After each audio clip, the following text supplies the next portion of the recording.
या नवरात्रीत मी आले होते शारदा देवीची ओटी भरायला। आता हे मंदिर माझ्या आजोळी म्हणजेच त्रुंबवला आहे। हे चिपळूण रेल्वे स्टेशन पासून 28 ते 30 किलोमीटर तर सावर्डे स्टेशन पासून 13 ते 14 किलोमीटर आहे। आता हे ना जागृत देवस्थान आहे। इथे संतती प्राप्तीसाठी अपत्य प्राप्तीसाठी नवस केले जातात। या मंदिरात नवस फेडायला नवस करायला लोक येतात। आता ह्या मंदिराचे नवस करण्यासाठी ना रात्रीचा 9 वाजल्यानंतर आरती झाल्यानंतर कार्यक्रम चालू होतो। आता आम्हाला दरवर्षी इथे यायला जमत नाही, मग आई आमच्या नावाने ओटी भरते। आता ओटी भरून झाल्यानंतर ना हे गुरव म्हणजेच गावठी म्हणतात इथे यांना, हे आहेत ना गाराणं गातात। म्हणजे त्या जिने ओटी भरली आहे ना तिच्या कुळाला सुखी समृद्धी ठेव, कार्यात योग्य मार्गदर्शन दे, असं गाराणं गायलं जातं। आता शारदा देवी बरोबर तिच्या 4 बहिणीही इथे बसलेल्या आहेत। मग या 5 जणींची ओटी भरली आणि मस्तपैकी गाराणं गायला सांगितलं। आता हे गाराणं कोकणात असलंच पाहिजे। आता गाराणापासून चांगल्या कार्यक्रमाला सुरुवात होते, तसेच एक पॉझिटिव्हिटी येते की ह्या गोष्टी योग्य तऱ्हेने रीतीने पार पडाव्यात याच्यासाठी एक पॉझिटिव्ह वाइब्स तयार केल्या जातात। आता मी सकाळीच आल्यामुळे इथे गर्दी नव्हती, नाहीतर नवरात्रीत प्रचंड गर्दी असते। लोक राजस्थानपासून या देवीचं दर्शन करायला येतात। आता ही कोकणातली संतती प्राप्तीची देवी असल्यामुळे रात्री 9 वाजता आरतीपासून देवीच्या कार्यक्रमाला सुरुवात होते। मग चालू होतं पारंपरिक नृत्य, जाखडी देवीच्या गाभाऱ्यात चालू होते। आता यामध्ये ना गावातली लोकांपासून लहान लहान मुलांपर्यंत हे जाखडी नृत्य करतात। देव आला की नवस फेडणाऱ्यांचे आणि नवस करणाऱ्यांचा कार्यक्रम चालू होतो। आता नवस करण्यासाठी नवस फेडण्यासाठी ट्रस्टीचा नंबर असतो, त्याप्रमाणे ह्या लोकांना टाईम दिला जातो। कारण प्रचंड गर्दी व्हायची सुरुवातीला, मग ते मॅनेज करण्यासाठी हे प्रत्येक माळीला म्हणजे प्रत्येक रात्रीला प्रत्येकाला स्लॉट दिले जातात। आता इथे नवस करण्यासाठी ना जोडप्यालाच यावं लागतं आणि नवस केल्यानंतर ओटीमध्ये देव आहे ना नारळ आणि तांदूळ आणि सुपारी देतात। आता हे नारळ आणि तांदळाची दुसऱ्या दिवशी खीर बनवून जोडप्याने खायची असते आणि ती सुपारीची ना बाईच्या मासिक पाळीच्या 5व्या दिवशी पाटावरती ठेवून तिची पूर्व पश्चिम अशा दिशेला ठेवून पूजा करायची असते आणि आपल्याला बाळ व्हावं याच्यासाठी प्रार्थना करायची असते।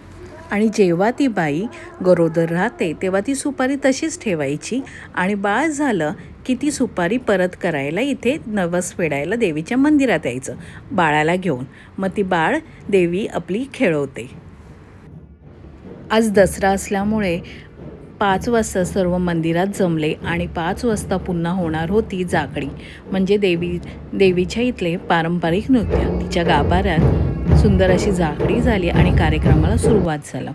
आता इथे आपट्याचं रोपटं असं झाडाप्रमाणे उभं केलं आणि तिची परंपरेनुसार पूजा करण्यात आली। आता हा देवीचा उत्सव पाहण्यासाठी गावाकडचे तर लोक येतातच, पण दुरूनही लोक येतात। आता इथे देवीची पूजा करण्यात येते आणि मग दसऱ्याच्या कार्यक्रमाला सुरुवात होतं। आता इथे काय असतं, गावकरी आहेत ना आपट्याच्या झाडाची पूजा करतात आणि फेऱ्या मारतात आणि जो पहिल्यांदा सोनं लुटेल आणि देवीला अर्पण करेल त्याला फार महत्त्व असतं। आता इथे ना कार्यक्रमाला सुरुवात करायच्या आधी वारंवार अनाउन्समेंट केली की आपट्याच्या झाडाला 5 फेऱ्या मारा, 5 फेऱ्या मारा। पण कसलं काय, सोनं लुटायला ही लोक तयारच होती।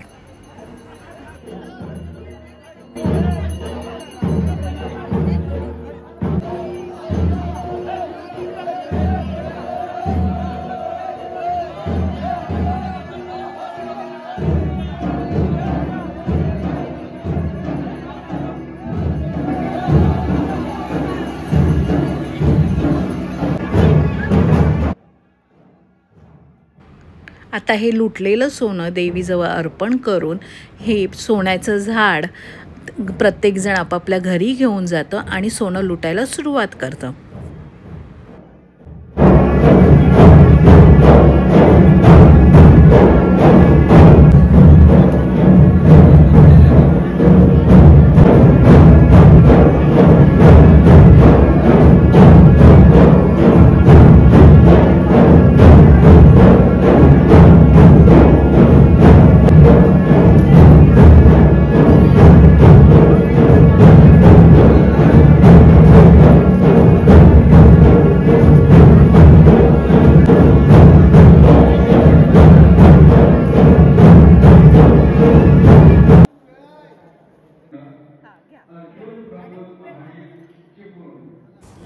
मग मीही माझं सोनं देवीच्या चरणी अर्पण केलं आणि मग माझ्या घरच्या देवीलाही अर्पण केलं आणि मग आम्ही घरी निघालो सोनं वाटायला. आता हे सोन्याचं झाड घेऊन आम्ही आमच्या घरी परतलो, कारण प्रत्येकाला सोनं द्यायचं होतं. मे बी देवालाही माहिती होतं असेल की सोनं पुढे जाऊन महाग होणार आहे. मग यातच आम्ही आनंद मानला. आज दसरा असल्यामुळे रात्रभर मंदिरात कार्यक्रम असतो. 10 वाजता महाआरती होते, त्याच्यानंतर भजन होतं आणि पुन्हा जाकडी होते. मग देव आला की आज थोडे नवस बोलणारे आणि नवस फेडणारेही लोक होते. मग त्याच्यानंतर झिम्माही झाला बायकांचा. मस्त गाणी गात बायकांनी देवी पुढ्यात झिम्माही केला.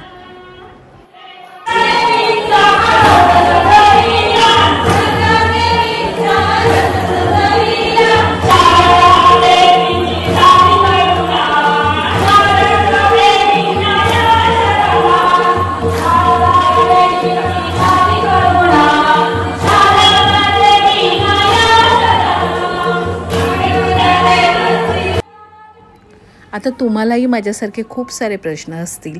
जर तुम्ही दुरून येणार असाल तर बाजूला भक्त निवास आहे, तिथे तुम्ही 700 रुपये पर डे प्रमाणे राहू शकता.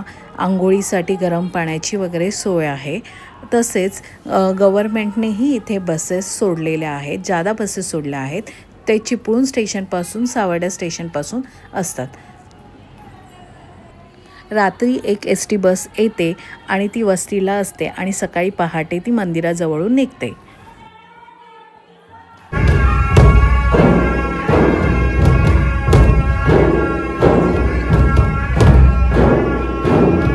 आणि मध्यरात्री देव आल्यावरती नवस फेडण्याचा कार्यक्रम चालू झाला.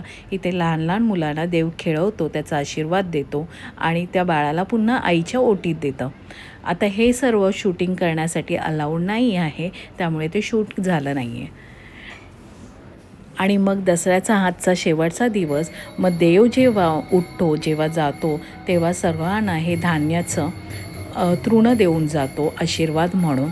तर यासाठी लोक सकाळी 5 वाजेपर्यंत जागे असतात. नमस्कार मंडळी. ॲक्च्युली हा व्हिडिओ कालच पोस्ट झाला असता, पण मी थोडीशी अपसेट होती, कारण मी जो व्हिडिओ केला होता VN ॲपमध्ये एडिट केला होता तो ओपनच होत नाही. तो 16 मिनिटाचा व्हिडिओ होता. मग मी खूपच ॲपसेट झाली, कारण त्यामध्ये सगळ्या क्लिप्स होत्या. देवीची आरती होती, देवीबद्दलची डिटेल माहिती होती, भक्तनिवासचं शूट होतं आणि तिथे काम करणारे जी लोक आहेत, तिकडचे अनुभवी लोक आहेत, म्हणजे गावठी गाराणे गाणारे, त्यांनी प्रॉपर नवसाला येणारी लोक, नवस फेडायला येणारी लोक, त्यांचे एक्सपिरियन्स त्यांनी शेअर केले होते. आणि मेन म्हणजे ना, ते पहिल्यांदा कॅमेऱ्यात आले होते आणि मी 2 दिवस तिकडे होती, तर मला सारखे ते विचारत होते की ताई व्हिडिओ पोस्ट झाला का, किंवा कधी पोस्ट होणार आहे. तर मला त्यांच्याबद्दल फार सॉरी फील होते, कारण तो व्हिडिओच ओपन होत नाही आणि ती लोक वाट बघतात. जर तुम्हाला या टेक्निकल एरर्स माहीत असेल, तो मी व्हिडिओ तसाच ठेवला ॲपमध्ये. मी त्या होप्सवरती आहे की तो कधी ना कधी ओपन होईल आणि मी तो पोस्ट करेल. जर तुम्हाला त्याच्याबद्दल काय माहीत असेल तर प्लीज कमेंटमध्ये सांगा. चलो बाय.